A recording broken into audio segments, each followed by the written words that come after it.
Okay, so this is gonna be new. This is gonna take some getting used to. I usually post 3-minute reels on Instagram so that you guys are informed on what's happening here in Puerto Rico. But there's a lot happening and not as much time to go into editing of a 3-minute reel. I want to just let you guys know in real time.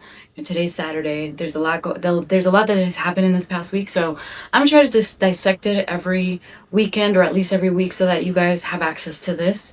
YouTube is great. I can go into great lengths about what's going on in Puerto Rico. So I hope you continue to support the podcast, subscribe, and follow us because what's happening in Puerto Rico right now, actually, it's pretty concerning.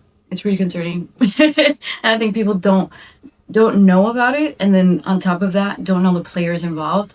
And because I'm here and literally ingesting it every day and listening to the news, I feel like this is a way for us to have this gate, to talk about what's going on in detail.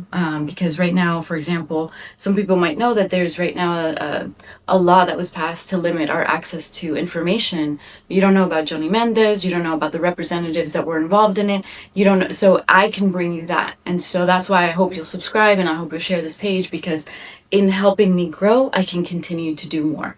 So that's what I'm hoping, to take away from this, that you take a lot of information on what's going on here in Puerto Rico and you can share that, and you can also find ways to get involved. I've talked about this before. There's a law that's trying to limit access to information, and over 20 organizations have already called it out. 20 organizations here in Puerto Rico have called out that this law is limiting people's constitutional right to this access to this information. So public data that is collected by the government by law belongs to the people. The people should be able to access that information, not just journalists, as has been painted, I think, in this particular scandal, because it is a scandal. This is wild that the government of Puerto Rico is working so hard to limit our access to information in order to push for projects and other things that don't have permits are not going to be able to move forward. There's a delay in getting that information. So others have talked about this. I think for me, it's really important to say that a lot of times when we talk about the issues here, people don't know the names of those involved. Like the president of the Chamber of the House of Representatives, Johnny Mendez, is the one that literally a few days ago said to all of the organizations and members who were there at this public hearing that there's plenty of time to talk about this law, that they don't have to rush it, that they don't have to worry about it. And he was lying through his teeth. He was lying through his teeth. He knew what they were going to do, but he wanted people to sort of like, just back off, everything's going to be fine. He is probably one of the worst politicians in Puerto Rican history. I'm not exaggerating when I say that right now. Between him, Tomas Rivera Schatz, Jennifer Gonzalez, there's more, and we're gonna name them.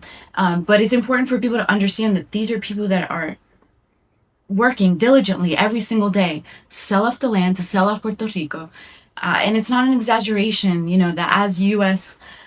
colony, we are at the most vulnerable to these colonial policies that harm not just the land but also people. It displaces so many Puerto Ricans that end up over there.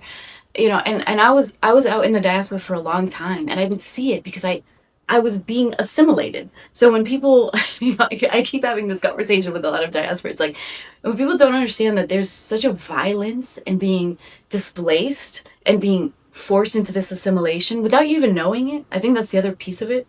And when I was young, I didn't know what was happening. When you're a child, this is real trauma. This is real violence. And a lot of Native American communities, a lot of indigenous communities that were thrown into these horrible reservations, have been in that same cycle of violence for a long time. And I think about the English boarding schools a lot. That's a piece of the diaspora history that we'll get into at some point in the future. But there's such a need for people to understand that the diaspora needs to be involved. That putting the spotlight on all of this corruption helps, right? And even if it's just, I wouldn't say it's the views. Even if it's just like you tagging the news, even if it's just keeping Puerto Rico and the issues that are happening in Puerto Rico, especially something that's a violation of constitutional rights, in people's minds and people's, it shouldn't be in the periphery, right? If we're Puerto Rican and we've been opening ourselves to understanding that we're a colony, that we're colonized subjects, then we have to make sure that we're also putting Puerto Rico on the map, that we're also putting Puerto Rico in people's living rooms, especially other Americans, because at the end of the day, the exploitation that happens here to benefit those over there, it needs to be called out. It is our responsibility and our duty to do that.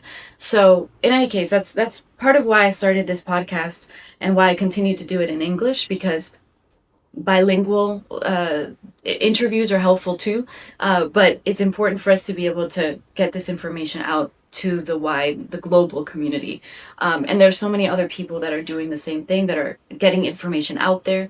There are people who, I've been running into a lot more people who are telling me, like, each of our voices is important for the larger goal. So I appreciate the people that have been supportive, that have been talking to me about continuing to do this, because it's a lot of work and it's not something that I'm getting paid for, right? Like, I appreciate the support to the subscriptions and all that, but I do want to say, like, any support that you can give, visibility, merch store, any kind of support is appreciated, because right now the important thing to know about Puerto Rico is that we're in a very critical point, and there's a lot of history that we're uncovering, or that people are starting to learn about, that is getting people there. That is getting people to the point where they're saying, like, oh yeah, this is kind of that fixture in history, that if we go this way, this is what's going to happen. If we go that way, you know.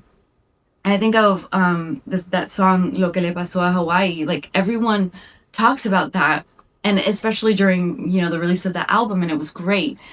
But but but we need to do organization and actually get community together. So I'm hoping for that.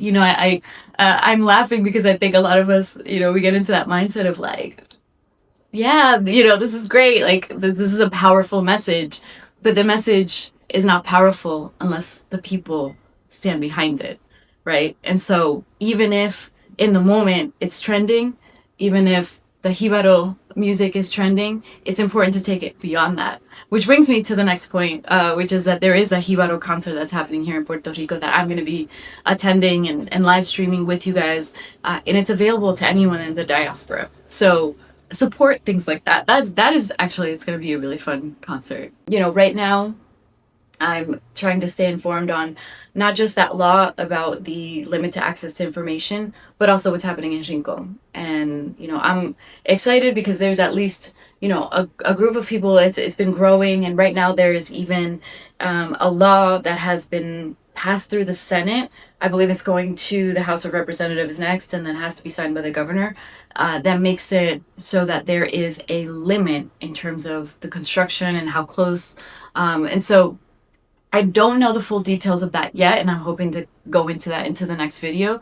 But I am talking to people who are involved in that, lawyers from Rincon, hoping to talk to them soon so that we could actually share their story, and also what is needed, right? What is needed from the community? What is needed in terms of amplifying? What ways we can help, even with the legal fees that are involved? Because one thing I've really seen from this group at Rincon is that they're hyper organized. They're very vigilant on what is going on, because if they weren't, that project would already be completed. It's been 20 years of them fighting it. So you can only imagine what is a community that has had to fight for 20 years on a design that is terrible for the ecosystem that's there. And I'm going to be sharing a video as well of some time that I spent there in the festival that they had. The beauty of that place, the beauty of that reserve, that they just want to destroy because of, obviously, for profit. But in any case, all this is to say is that there are multiple things happening here in Puerto Rico that I think you should stay informed about beyond the 3 minutes of what I am sharing online on Instagram. So I hope you'll continue to follow this page, this channel, and help us grow. And all that is to say, I appreciate you all. There is definitely a need for more media covering this, but there's also so much happening in the world. So I want this place to be a place where we talk about issues that are global, such as Gaza, such as the issues around the military, especially here in the Caribbean and Puerto Rico. Talk about the colonized mind and how people have, really believed for a long time that the U.S. is here to help us and save us. And all I have to say to that is, if that was the case, I'd be looking out my window and I'd be seeing flying cars at this point. I mean, that's how sort of the the brainwashing that I've seen people who are so pro America, but they're Puerto Ricans and they're colonized. Like, we should be seeing a utopia in Puerto Rico, entonces, right? Like, we're not. Puerto Rico is in a lot of trouble. There's a lot of exploitation. And a lot of people want to like throw the blame on like, oh, it's because of the local Puerto Rican politicians, but then it's your party in power. So then wouldn't Puerto Rico be progressing beautifully? Wouldn't we be all of us like with two or three cars and two or three houses? Like, I think there's just a weird stubbornness. And I understand it's like the colonized mind, and I understand it's racism, right? It's internalized racism as well. But I think it's important, and as we talk about internalized racism and as we talk about how do we decolonize those minds, that we start asking and telling the right stories in the right way so that people understand exactly what we're looking at. Because I think I was very open to trying to understand. I was very, from the beginning, I had an open mind. But there are people who have such closed minds when it comes to colonization, when it comes to the fact that we're calling you out. You're colonized. You do not understand that there is an exploitation happening here.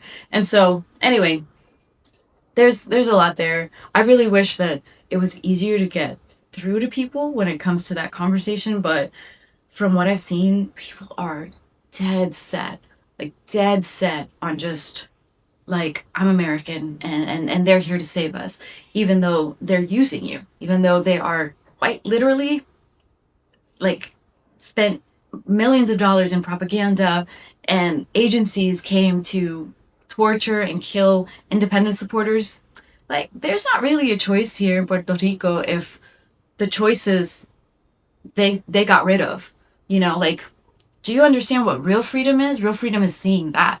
Real freedom is opening your mind and realizing, like, that decolonizing is opening your doors in your head to get to your freedom. Like, that's how we get to where we need to get to in terms of understanding, in terms of having true justice here for a colony that has been under invasion, under oppression for over 100 years. So, yeah, it's a lot. But I do feel grateful that I'm here with a lot of other people decolonizing my mind, decolonizing my thinking, decolonizing these narratives that have been pushed on us for far too long. So, in any case, so I appreciate it. Thank you for being here. And I hope you enjoyed this segment. I hope you'll comment below, keep engaged on these issues and share them, because it is so important that we have an avenue to talk about these things, an avenue where we can learn about these things that isn't just like a quick 3-minute reel or 30 seconds in, another news segment that ends up talking about other global issues, which my favorite is Democracy Now! So I love going there when I need to learn about global issues. And I really appreciate when they talk about Puerto Rico, because they do have such a huge platform. But I do think that we need more coming from here, from this perspective, because especially my background being public health, I think it just gives me a different perspective on things. It doesn't give me a better perspective. I'm not like more suited than someone else, but it is just a perspective that I think is important, that has been missing for a very long time. So thanks again for being here, and look forward to the next video coming soon.